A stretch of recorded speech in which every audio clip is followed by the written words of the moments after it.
Good morning, everybody. How are you? I hope you're well. So, welcome back to Star and Flurry. This is a VR to Ramon at Moon Scarab regarding one tarot card. I had watched Ramon's a couple days ago, reflected on it a little bit, and thought, this is going to be too hard. And then I woke up this morning to watch Simon's response from the Hermit's Cave, where he announces that he hadn't watched any others, and so because he didn't want to be influenced, and so I immediately turned him off because good advice. But then I had to turn it back on because oh my God, I love listening to Simon. He is he is like he's like meditation in a YouTube video, no matter what he's talking about. He's got such a soothing presence. And then his ending where he's, namaste and blessed be, it's just like the ending to a good yoga session. I just love it. Anyway, so I listened to him. So I did do that, but I haven't heard any others. And so I'm excited to do this VR. So I spent quite a bit of time this morning noodling around what I would choose for these prompts. I have listed them down below. In case you want to join in, because I think it's a really interesting VR with interesting questions. So let's start. So the first one is which card, so it's one tarot card out of a deck for each of these prompts. So the tarot decks I'm using are the Green Bee Tarot. That's my own tarot deck, and then the same one that Simon used, actually, the Retina. Retina, it's called the Retina Tarot by Destiny. I'll link it up below. It's a cool RWS. It's so vibrant, full of color, and just fine-tuned Pixie's line work. It's just really a cool deck. Amped up the colors a little bit. Okay, so which card is the most inspiring to you? So I'm going to start right off by breaking the rules. I'm going to tell you my dilemma. So my first choice, immediately, the Chariot. I've been doing it this way. So this is the RWS, and this is my Green Bee Tarot. So this was going to be my first choice because it is the most inspirational to me. I tend to be quite a homebody. I don't like moving around that much, and yet it's so freaking good for me when I do. I made mention in a previous video where it's like, I don't want to go, and then I go, and I'm like, I'm so glad I went. So, I don't know, it's just this constant battle. The two sphinxes pulling in opposite directions. But they're pulling in any direction, I think is healthy and good for me. And so that's why the Chariot is often my most inspiring card. But when I really started to think about it, I thought, you know what, the card that really gets me rolling is the Ten of Swords. And I know this is probably a controversial selection, but the Ten of Swords, and I'll explain why I picked champagne glasses for the Green Bee's Ten of Swords, because I think of the Ten of Swords as an ending. It's often a relief. It's out of the way. It's time to move on. It's time to let go. There's so many things in this card. It's not always just about because I never thought of it as being like stabbed in the back, which is kind of the literal look at this. I think of it as just an ending, a glorious, in some ways, ending. Even a death can be a relief in so many situations. And that's why I picked the champagne glasses, because that's really how I feel about this card. That oftentimes it's a celebration of an end. Be it a sad celebration, where we talk about celebrations of life, which is kind of the super literal translation, but there's just more to it than that. And I don't know, that's what I think about. And one of the things that comes to mind is when early on in my career, I had to fire somebody, and I was really, really nervous about it. I didn't, people say it isn't personal, it's business. No, it's freaking personal. It's always personal. There's a person involved. It's personal. Doesn't matter what you're doing. And firing somebody is like changing their life, you know. And that's a heavy burden for anybody having to do it. But as a manager in a business, you find yourself in that position every once in a while. And so the owner of the company, who was kind of my direct supervisor, he says, "You're uncomfortable with this, aren't you?" And I go, "Yeah." And he goes, "Let me tell you something about firing somebody." And I said, "Okay." He's the wise one. He was all of like mid-30s probably at that point. I was a young 26, 25 maybe. And he said, you're going to, basically, he said, generally speaking, you're going to get two responses from firing somebody. One is utter, just stunned, in which case you need to reflect back on your abilities as a manager to find out why this person thought they were skating along and everything was fine, when in fact it wasn't. You know, that's when you need to reflect back on how can you improve your skills as a manager to make sure this person is doing a better job, set up for success. And the other response you're going to get is relief. Because we are usually our own worst critics. And we've all, I assume, we've all been in a job that we just didn't do all that well. And you're the one beating yourself up most of the time. And so when somebody tells you, "I don't think you're cut out for this job," a lot of times you're like, "Oh, thank God," because you just didn't want to quit. You know, either you have a history of that, or people are saying, "Don't quit this job," or you're saying it to yourself, "I can do this," you know, and you're just fighting it, and then in the end, you can't, and you're just relieved when somebody else recognizes that, says you need to go. They made that decision for you, and I just found that fascinating, and it made it much more easy for me to go in and do this firing. And in this particular case, it was relief. I mean, literally, the person looked at me and said, "Oh, thank God. I don't think I would have left, but I'm so glad you're telling me to go, because I'm terrible at this." And it was just so fascinating to me that in over a period of years, this is those two responses were, well, there's a third, which is anger, but that's coming from another place. That's the number one. You know for a fact you've made the right decision, and this person is probably a little unstable in some ways, and so it's better to move them on. But yeah, either utter shock or relief.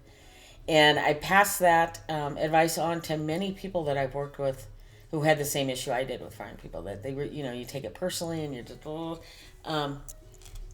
It turns out you're making a good decision, and it's a decision in most cases that the person just is unable to make for themselves. And so that's the Ten of Swords. That to me is a very inspiring card in so many ways.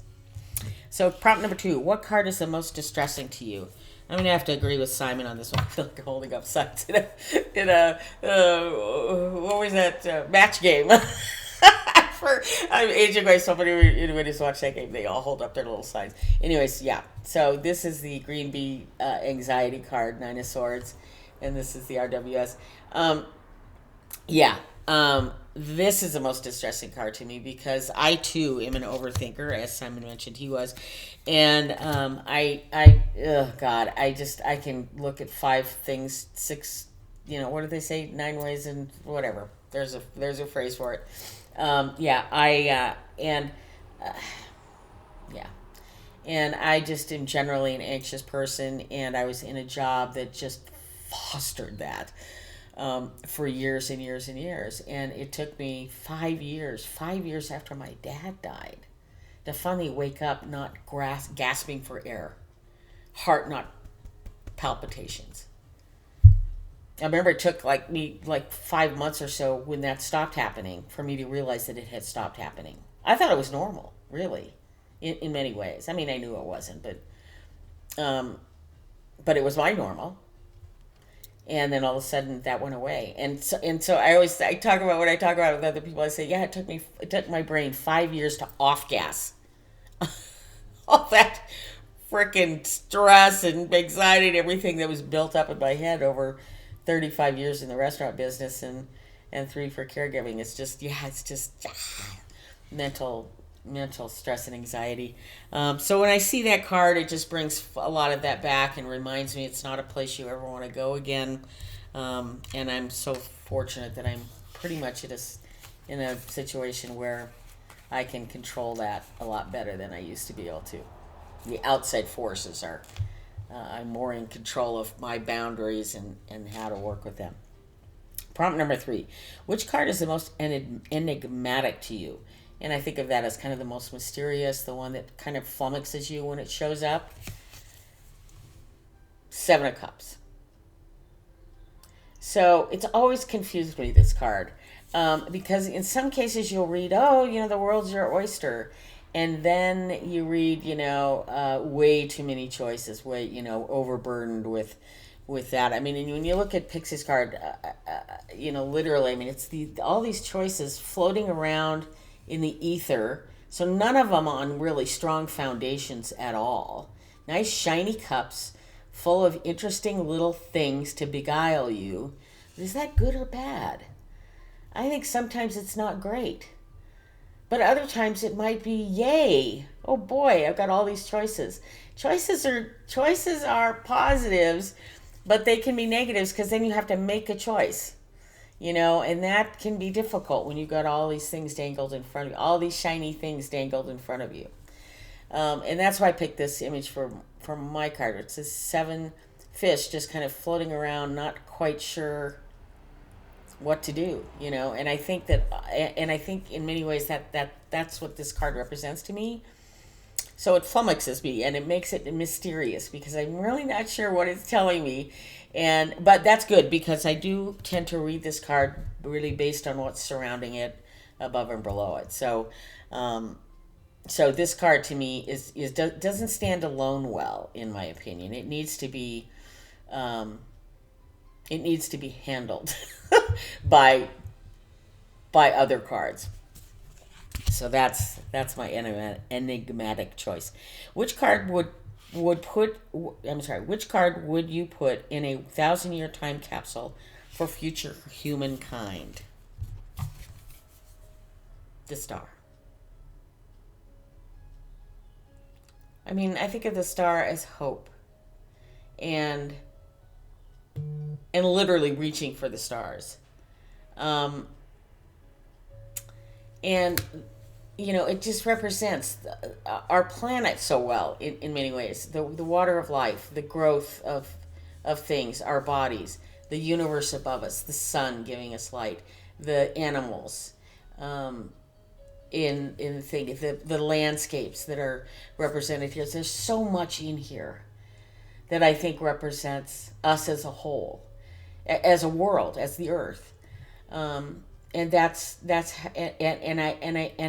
represents hope, and I think that's what I would want to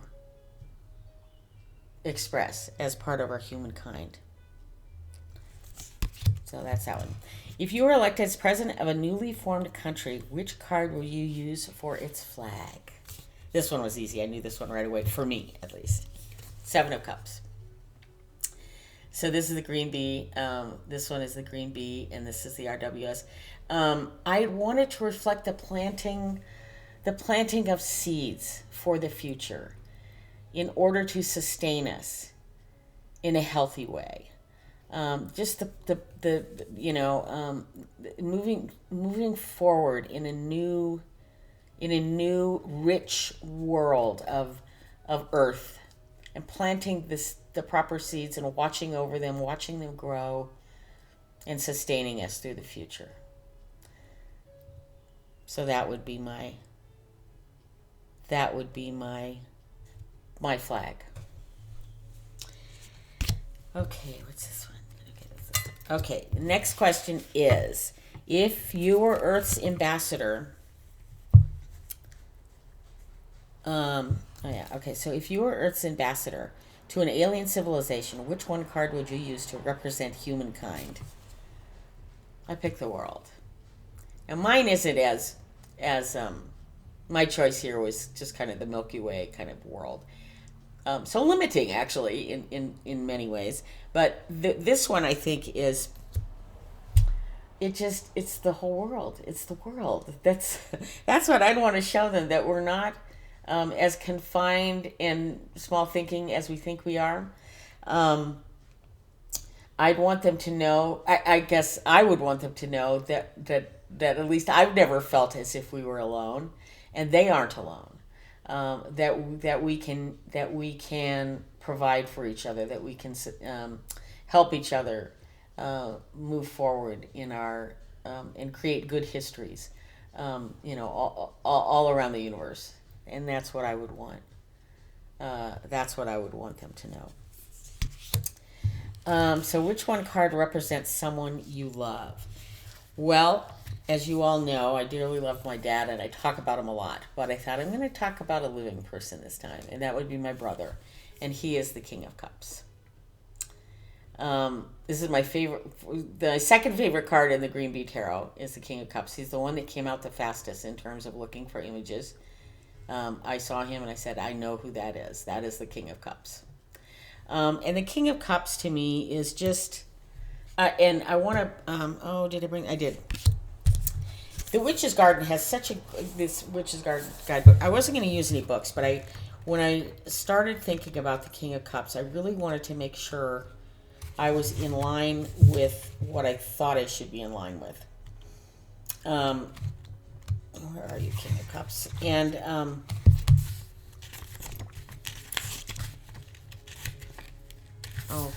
All right. This book is kind of weirdly put together.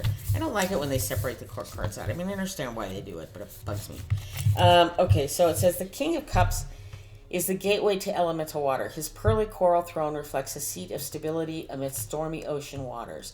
The King of Cups has the ability to weather any storm. He does not control the ocean, but allows it to be what it is. He controls by not controlling. With that, he is able to sustain all emotional ups and downs. The King of Cups offers shape to emotional qualities. He is a cup, a container, and artist who can see his visions through to the end. He harnesses his emotions rather than being controlled by them.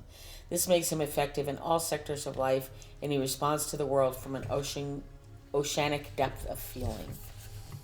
And so the keywords here are artistic genius, dependable and caring. Turn your attention to creative projects you can master. Celebrate all aspects of the emotional spectrum. Deep, dark waters give way to the incandescence of sunlight and pleasure. And that's my brother. I mean, he's an incredible artist. He builds kites. He's a geophysicist, a professor of geology at a school down in LA, just retired. He's just a brilliant guy, and he's an incredible teacher. I've made mention in other things that the only thing I was really good at in high school was math, and that's because of him. He just has a way of being able to sift through systems and structures and things like that, and come out with a description in a way that you can understand, in layman's terms, I guess the best way to put it. And he got me through most of my math classes. It was the only thing I was good at, because of him, probably. I didn't apply myself well in high school, let's put it that way. I didn't work well within the structures of the high school, but I would have been horrible without them. So, and we'll make mention of that further down the road. But he really helped me figure math out, and I was so thankful that he was there to show me that. Him, and then I had another teacher that was just remarkable. I really struggle in geometry. I'm not good at spatial relations. Like IKEA furniture, I always get it built eventually, but the pictures, oh my God, deciphering that. I'd rather just have written instructions. But I had a teacher who recognized that in me very quickly in my geometry class, because he knew I was a good math student, and I was horrible in geometry. And so he goes, what's going on? And I said, I don't understand these theorems. I don't understand these axioms. And so he said, well, let's break them down into a language you seem to be able to understand, which was, in this case, he was using logic, which is a kind of a mathematical system for words, is the best an algebraic system for words is, for me, the best way to describe it. And his teachings for that year was probably a lot that prompted me to take a lot of philosophy in college, because I appreciated how you could break down arguments using this kind of mathematics of words or equations of words. Anyway, so he started breaking down these theorems and axioms for me, and I was like, well, yeah, well, why didn't they just say that? And he's like, I mean, I would read it, and it made sense to me. I was like, oh, well, of course. Why don't they just say that? And he goes, well, they did, but you don't. You just, for whatever reason, you're not digesting it. Like Concar isn't allowing that in the inside for some reason. So the Concar, that is my head. So anyway, so I was so thankful to have him and my brother, both of those two, directing my math studies because when I went into college, I went in as a math major. I truly loved it because it was one of the few things I was good at. Ended up moving on into something else, but loved it. So that's my King of Cups, my brother. I dearly love him, and he's my rock. He's a very, we don't talk all that often. We text a lot, but we don't talk all that often. But when we do, it's like a 5-hour marathon, which is probably why we don't talk all that often because it's like a commitment. But I love listening to his stories, and I think he enjoys mine. And we do share a love of kites and a group of kite flyers that we hang out with, that we meet up with once or twice a year on the beach somewhere. It's just this bizarre group of people, just from every walk of life, every history to be had is involved in this group, and yet the one commonality is the love of wind and the love of kites and the love of beach, because that's the best place to fly kites and just all that. So yeah, so that's the King of Cups. That's my brother. What's next? Which one would you choose to be the cover of your autobiography book? Two of Wands.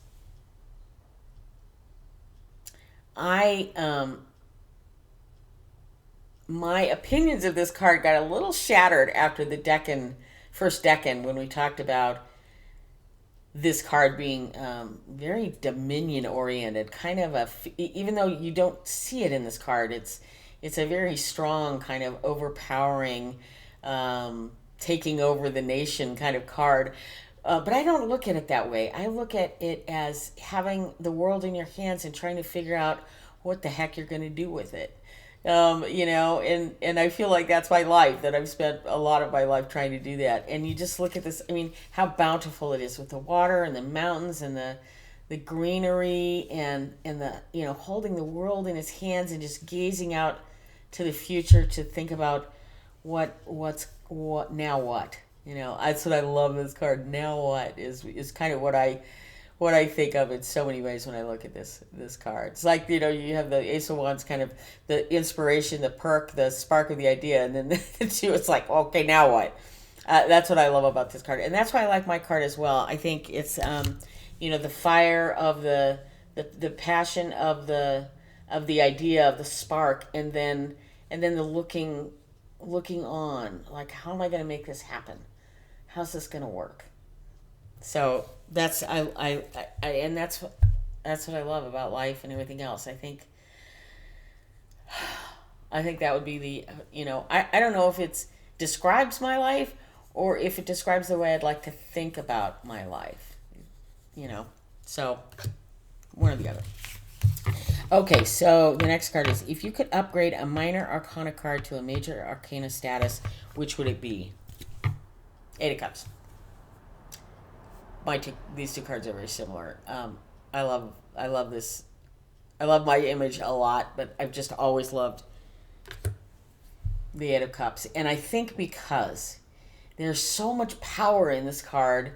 There's just so much power in this card. The power of walking away, of recognizing whatever it might be.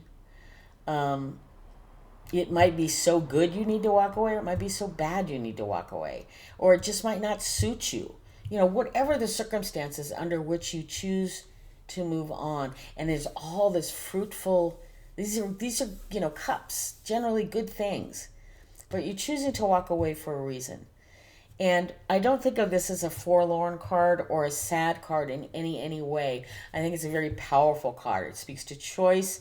It speaks to self-preservation. It speaks to self-expansion. There's so many things, and with the sun here, or the sun and the moon both saying yes, it could go either way, but that's life. This is such a life card, in my opinion, and it's a highly underrated card. And I just think of yeah.